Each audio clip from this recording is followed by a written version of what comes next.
Let's take a look at criminal justice in Seattle. I think people have done a great job highlighting some of the things.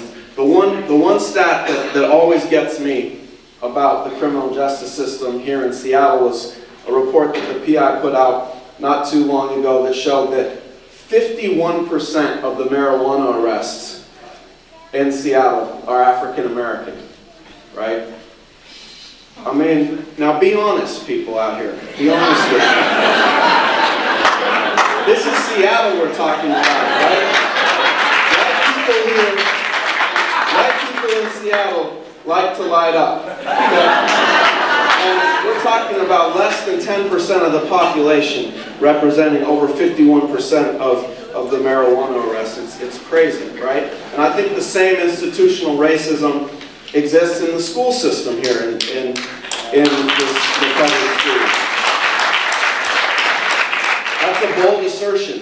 What do I have to back that up? Well, Maria Goodloe Johnson, her first act as superintendent was to abolish the Department of Race and Equity for the Seattle Public Schools. I don't think it's a hard case to make.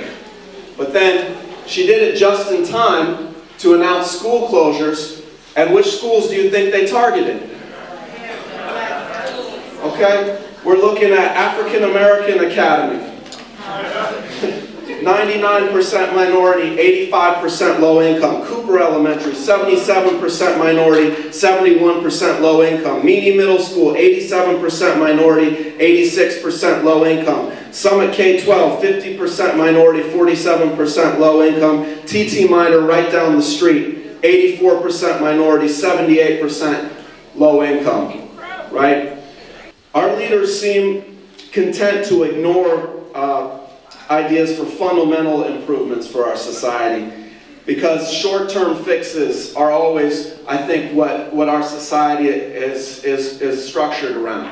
So you have, bankers and CEOs looking for what's going to make a profit right now in this quarter. Forget about the fact that it's going to sabotage the entire economy and bring down this nation in the next quarter, right? Or politicians looking for what's going to keep the status quo right now, right? And I think what we need to do is do more than just rely on these people. I think what everybody said up here is true. It's going to take us making action to get this system to change. I think if the school board closes these 5 schools, it's a lot more than just mothballing a brick and mortar edifice. You're talking about hanging a close sign on the dreams, on the hopes of a community. Right? You're talking about closing the very after-school programs and sports teams that keep these kids out of the street where they'll get picked up, right, and lead to increased prison population. So I was thinking of ending my remarks tonight by saying that we can really eliminate the need for jails by investing in education. But then I thought, that might not be totally realistic. We might still need some jails because there's some legislators out there that aren't fully funding education. They're breaking the law. Okay? Washington State is out of compliance with the law, and they have been for a very long time. If you or I go out and break the law, we're going to see a long time behind bars. When these state legislators break the most important law I can imagine, providing a future for our children, right? They go on doing it, right? We're going to need a few jail spots for the war criminals out there and for the people that refuse to put resources where we know it will help most. So I just want to end with what we can do, and that is tomorrow the Seattle School Board is taking a vote.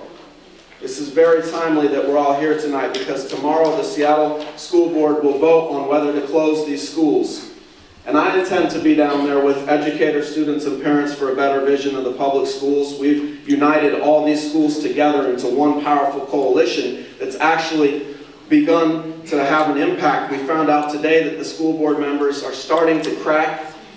We've had, with the help of James Bible, who's here tonight, I want to recognize the work that he's done on this, the president of the NAACP.